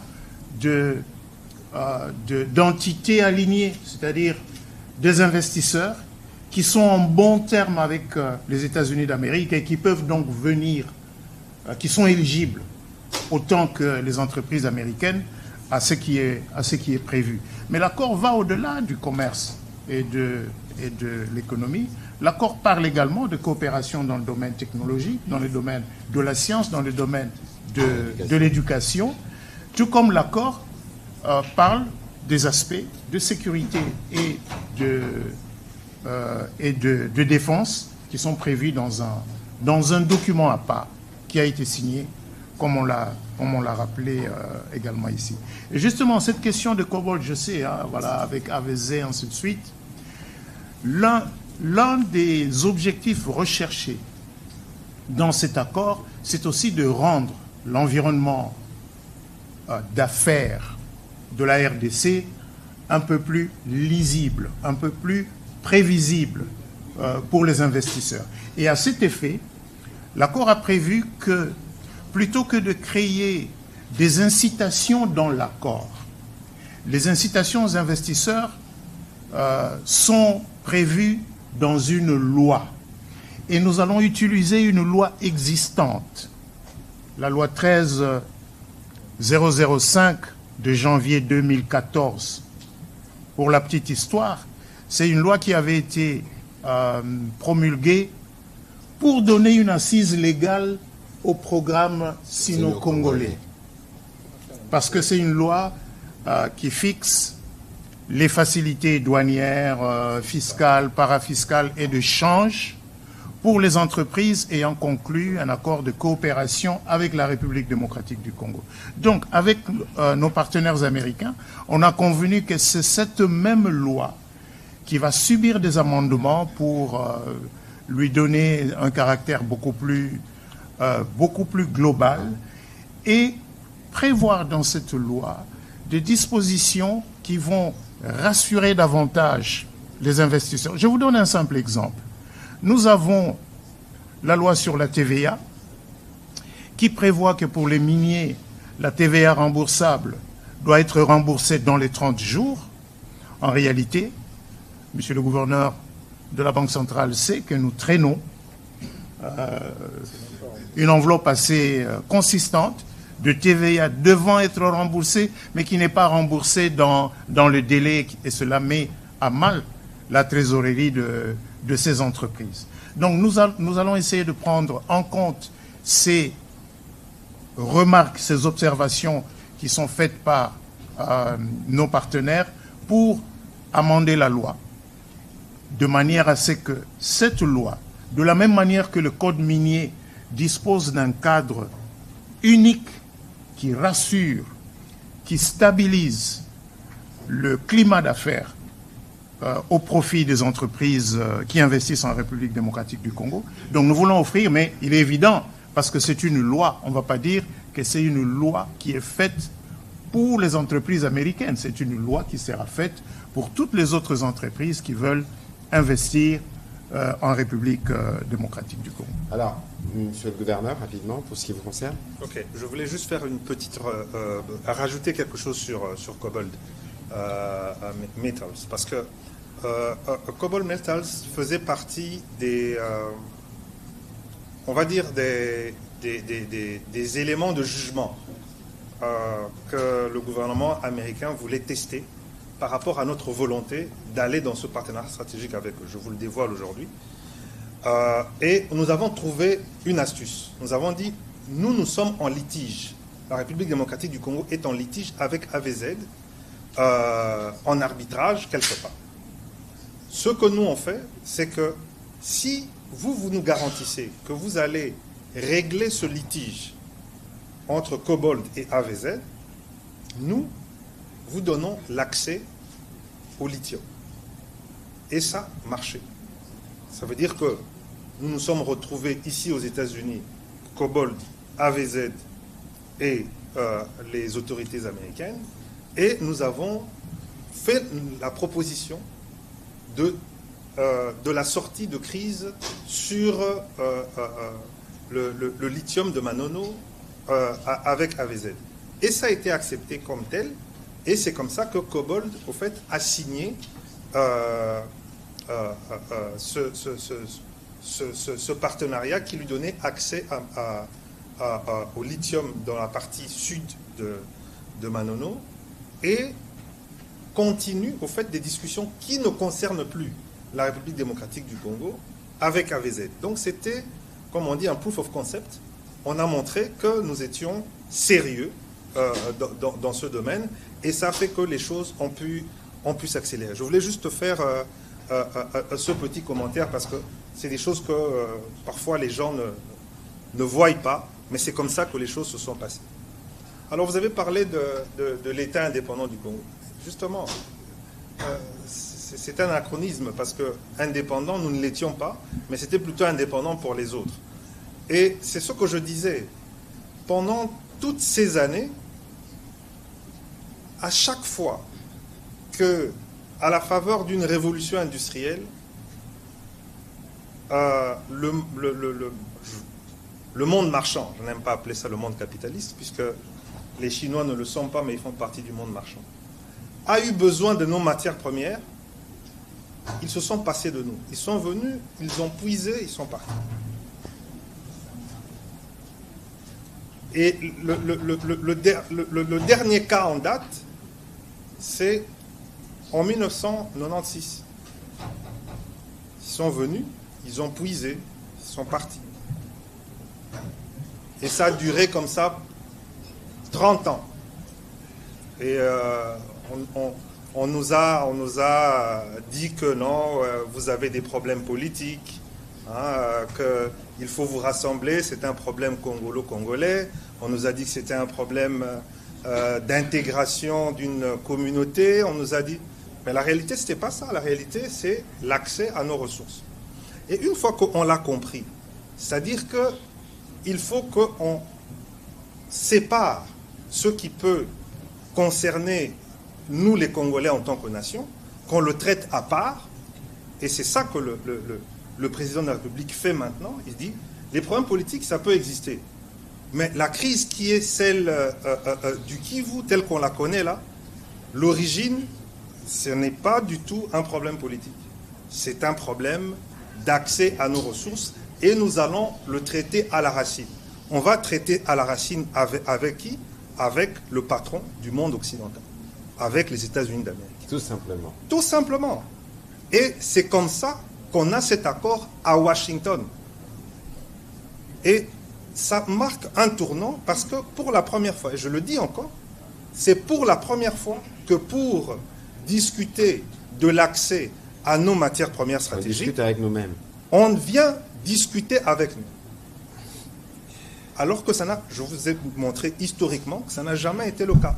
Si vous avez un autre exemple où on a fait des partenariats comme l'Arabie Saoudite l'a fait avec les États-Unis sur le pétrole, sur notre uranium, sur notre cuivre, sur notre caoutchouc, vous venez me le dire. Moi, je peux remonter aussi loin de notre histoire, je ne connais pas ça.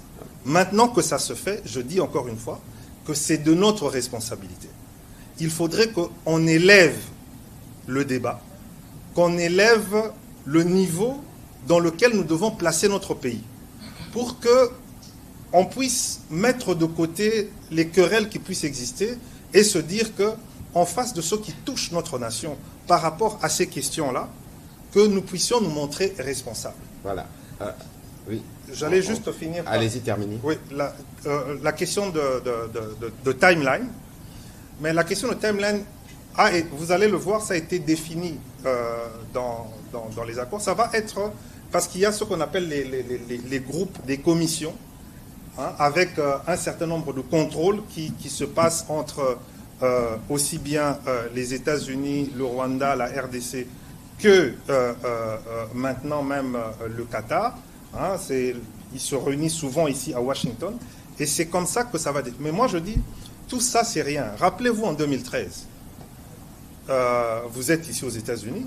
Il a suffi d'un coup de fil du président Obama à l'époque pour que les troupes rwandaises quittent le territoire à l'époque.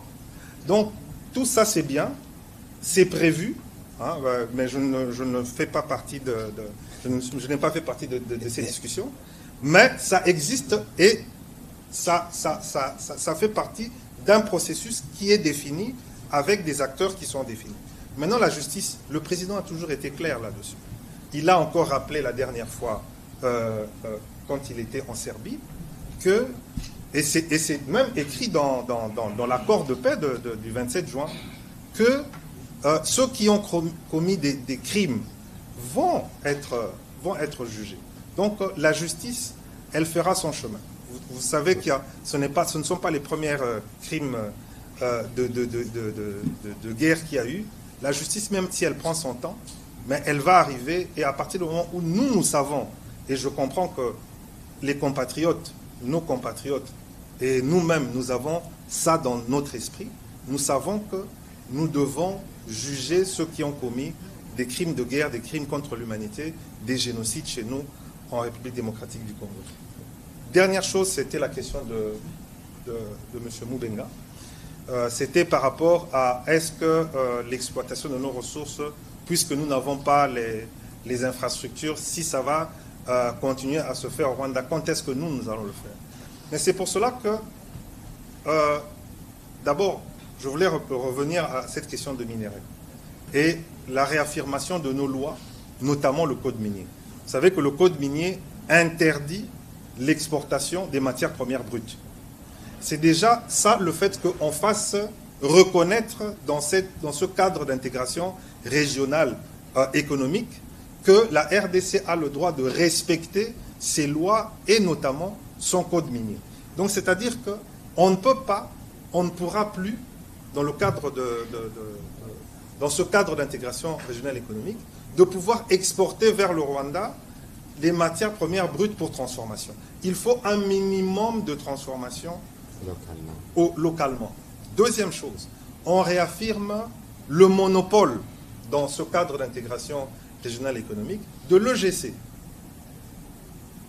puisque c'est l'entreprise générale du cobalt et on a élargi le champ des matières premières concernées par l'EGC. Donc ça veut dire que pour pouvoir l'exporter, il faut passer par l'entreprise nationale qui est responsable de ces matières premières artisanales. Et ensuite, nous avons aussi la RECOMS, qui est l'autorité des régulations. Donc, on a tout un arsenal juridique que nous avons mis en avant dans cet accord pour protéger nos intérêts. Vous aurez le temps de et dans cet accord, et le découvrir. Évidemment, on reconnaît la législation. S'il vous plaît, M. Mubenga, s'il vous plaît. S'il vous plaît, s'il vous plaît, s'il vous plaît, s'il vous plaît. Nous sommes en train, ce n'est pas un échange. Vous avez posé vos questions. Il prend le temps de vous répondre. S'il y a d'autres préoccupations, il peut continuer parce que c'est une conversation qui ne va pas se terminer. Nous avons pris beaucoup de temps parce que les matières étaient énormes, par souci de transparence, pour éviter des zones d'ombre. Ceci dit, on ne va pas épuiser tous les sujets. Donc, je souhaite que vous puissiez garder vos questions pour les discussions qui même en aparté. Hein, même en aparté. Bon, j'ai vu qu'il y a M. Katunda qui voulait poser des questions aussi. Mais je crois que les questions qu'il a soulevées sur les mémorandums sur la sécurité ou encore sur l'accord de partenariat stratégique ont déjà plus ou moins trouvé les réponses par le vice-premier ministre. On pourra continuer dans le couloir. Mais ici, parce que nous devons terminer, je dois rappeler, comme M. Kalonji posait la question tout à l'heure, quelqu'un me disait, en définissant la stratégie diplomatique du président Trump, que c'est la paix par la force. Alors, je ne voudrais pas aller, je n'étais pas évidemment dans les réunions de ce matin, mais vous avez vu que lorsqu'il répondait à cette question, il a donné des nombres de jours. Madame Rachel est revenue sur l'accord Évidemment, comme je l'ai mentionné tout à l'heure en paraphrasant le secrétaire d'État Rubio, une chose est de signer, mais une autre est de l'implémenter sur le terrain parce que, avant qu'on fasse quoi que ce soit, il faut un cessez-le-feu. Un cessez-le-feu, il faut un mécanisme qui permette de vérifier ces cessez-le-feu. Pour ce qui nous concerne, il faut les retraits. Il faut mettre en place des dispositifs qui permettent de vérifier le retrait. L'accord a déjà été signé. Il y a des réunions qui se font dans le cadre du mécanisme de coordination des sécurités, c'est dans l'accord. Il y a des réunions qui se tiennent dans le cadre du comité conjoint de surveillance. C'est que le secrétaire d'État Rubio a dit, je l'ai paraphrasé, c'est qu'aujourd'hui, il y a un engagement au niveau des chefs d'État. Et donc, lorsque le président américain dit que dans 3 jours, vous allez voir du changement, il parle le monde entier. Il y avait d'autres chefs d'État invités spécialement sur les sujets. Il y a des services, nous attendons de voir les conséquences sur le terrain. Ici, ce qu'il faut savoir, et c'est l'essence de cet exercice, que nous sommes venus dans un processus totalement transparent. Et d'ailleurs, toutes les signatures qui se sont faites aujourd'hui, le président de l'Assemblée nationale, accompagné des élus nationaux, ont participé, parce que nous avons une dimension parlementaire qui suivra. Ici, le souci principal, c'est de vous montrer que nos lignes rouges, en ce qui concerne l'intégrité territoriale de la RDC, ont été tenues. En ce qui concerne la souveraineté sino-minerais, ont été tenues. En ce qui concerne, évidemment, le rapport 50-50 que nous devons avoir avec les gouvernements américains, ont été tenus. Que les Congolais qui nous suivent à Kinshasa et partout dans le monde, en commençant ici par les États-Unis, notent que nous sommes venus ici sur un temps de gravité. Je pense que vous avez vu plus ou moins quelqu'un parler de body language ici, du président de la République. Nous serons pleinement satisfaits le jour où nos populations dans les partis qui sont sous occupation recouvreront la paix. C'est la quête dans laquelle nous sommes. Nous avons franchi des pas importants pour ces jours historiques. On parle d'un conflit des 30 ans, mais aujourd'hui nous pensons que nous sommes à la porte qui va nous amener vers le règlement définitif pour aller vers le développement. C'est ici les lieux de saluer la médiation américaine, l'implication du président Trump, parce que lui-même a pris le dossier à bras-le-corps. Et nous pensons que tout ce qui a été dit ici, monsieur le vice-premier ministre, va devenir réalité. Je ne vous donne pas des mots de la fin parce que vous avez déjà tout dit, sauf s'il y a un petit commentaire particulier. Monsieur le vice-premier ministre? Non, je pense que tout a été dit, mais le dialogue va continuer. Le plus important, je pense que c'est le fait que ce qui est fait se fait dans la transparence. Tout à fait. Les documents, certains d'entre eux sont déjà disponibles. Et vous, les amis de la presse, je suis sûr que vous avez déjà pu avoir accès à ces documents. Évidemment, il y a certains documents qui ne peuvent pas être mis sur la place publique pour des raisons évidentes. Mais il est évident qu'il y a un caractère global qui est peut-être la nouveauté dans ce qui a été fait aujourd'hui, parce que la discussion que nous venons d'avoir, l'échange que nous venons d'avoir, révèle bien qu'on parle à la fois d'économie, on parle de sécurité, on parle de la coexistence pacifique avec les États voisins, mais on parle aussi, et ça, il est important que les Congolais le retiennent, on parle aussi du fait que le point de départ pour que tout ceci se mette en place, c'est la paix, c'est le retrait des troupes rwandaises, c'est la restauration de l'autorité de l'État congolais sur l'ensemble du territoire national. Merci beaucoup, monsieur le vice-premier ministre. Merci, monsieur le gouverneur. Je rappelle que vous intervenez pas ici comme gouverneur, mais plutôt comme l'un des principaux négociateurs pour ce qui concerne le cadre d'intégration économique régionale. Merci à vous d'avoir été patient. La journée a été longue, mais il était de notre devoir de remplir aussi ces devoirs, permettez la tautologie, de redevabilité. Merci et bonne soirée chez vous. Merci. C'était long, mais c'était utile. C'était utile parce que...